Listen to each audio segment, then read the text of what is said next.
ہم سب مانتے ہیں اور یہ حقیقت بھی ہے کہ اسلام ہی سچا مذہب ہے، یہی حق ہے۔ لیکن سوال یہ ہوتا ہے، اگر کوئی بھائی پوچھ لے کہ بھائی آپ یہ جو دعویٰ کرتے ہیں کہ اسلام ہی سچا دین ہے، اسلام ہی برحق دین ہے، آپ کے پاس پروف کیا ہے، ثبوت کیا ہے؟ تو ایسے وقت میں ہم خاموش ہو جاتے ہیں۔ تو ہمیں جاننا ہوگا، ثبوت دینا ہوگا۔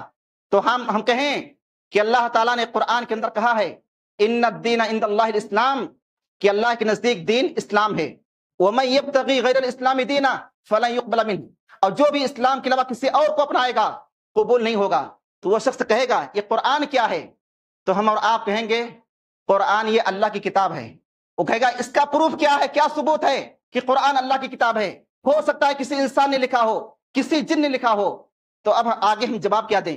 میرے بھائیوں، جواب یہ ہے، آپ چیلنج کریں کہ جاؤ اس جیسی کتاب لا کر دکھلا دو، اور جس سے چاہو مدد لے لو، کسی بھی انسان، کسی جنات سے جتنا بھی وقت چاہیے، 15 سال 20 سال لے لو، اور اس جیسی کتاب لا کر دکھلا دو، جو کہو گی میں ماننے کے لیے تیار ہوں۔ نہیں لا سکتا ہے، اور آسانی کیجئے کہ پورا قرآن چھوڑیے، صرف اس جیسی 10 صورتیں بنا کے دکھلا دو، اور جس سے چاہو مدد لے لو، جتنا وقت چاہیے لے لو، بنا کے دکھلا دو، جو کہو گے میں ماننے کے لیے تیار ہوں۔ نہیں لا سکتا ہے، اور آسانی کیجئے، پورا قرآن چھوڑیے، 10 صورتیں چھوڑیے، صرف ایک چھوٹی صورت اس جیسی بنا کے دکھلا دو، جو کہو گے میں ماننے کے لیے تیار ہوں۔ اور قرآن کی سب سے چھوٹی صورت کون سی ہے؟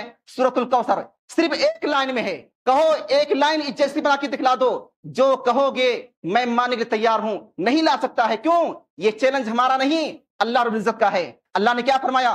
فَأْتُوا بِسُورَةٍ مِّن مِّثْلِهِ وَادْعُوا شُهَدَاءَكُم مِّن دُونِ اللَّهِ إِن كُنتُمْ صَادِقِينَ۔ اگر تمہیں شک ہے کہ یہ کسی انسان کی طرف سے، تو اس جیسی ایک صورت بنا کے دکھلا دو، اور بلا لو جس کو بلانا ہو اللہ کے علاوہ۔ تم نہیں لا سکتے میرے بھائیوں، وہ نہیں لا سکتا ہے، اور آسانی کیجیے آپ۔ اور سنیں، عربوں نے جو کہ عربی تھے، انہیں عربی ہونے پر فخر تھا، وہ لوگ اس چیلنج کو قبول نہیں کر سکے، تو ہم اور آپ کہاں سے کر سکتے ہیں؟ نہیں کر سکے، حالانکہ انہیں عربی ہونے پر فخر تھا۔ غیر عربیوں کو اجمی کہتے تھے، گنگا کہتے تھے، لیکن وہ چیلنج قبول نہیں کر سکے۔ ہاں، ایک شخص نے، مسیلمہ کذاب، جس نے نبوت کا جھوٹا دعویٰ کیا تھا، اس نے کوشش کی تھی صورت بنانے کی۔ میں آپ کے سامنے رکھتا ہوں، آپ سنیں گے، حالانکہ آپ عربی نہیں ہے، آپ کو ہنسی آئے گی، آپ اس کا مذاق اڑائیں گے۔ اس نے قرآن کے مقابلے میں کیا لکھا تھا؟ کہا تھا الفیل ملفیل وما ادراک ملفیل خرطوم ہو طویل ورجل ہو سمیل، کہ ہاتھی کیا چیز ہے؟ تمہیں کیا معلوم ہاتھی کیا چیز ہے؟ اس کے پیر موٹے موٹے ہوتے ہیں، سور لمبا ہوتا ہے۔ یہ اس نے قرآن کے مقابلے میں پیش کیا۔ اب آپ سوچئے کتنی تعجب کی بات ہے، کون نہیں جانتا ہے کہ ہاتھی کیا ہے؟ ہاتھی کے سر لمبے ہوتے ہیں، ہاتھی کے پیر موٹے ہیں، بچہ تک جانتا ہے۔ تو اس نے یہ قرآن کے مقابلے میں پیش کیا، جو بالکل جھوٹی بات ہے۔ محترم سامعین، پھر آپ اس بھائی کو چیلنج کریں کہ قرآن بنانا تو دور کی بات ہے، قرآن کے اندر سائنس کا علم ہے، میڈیکل کا علم ہے، سماجیات کا علم ہے۔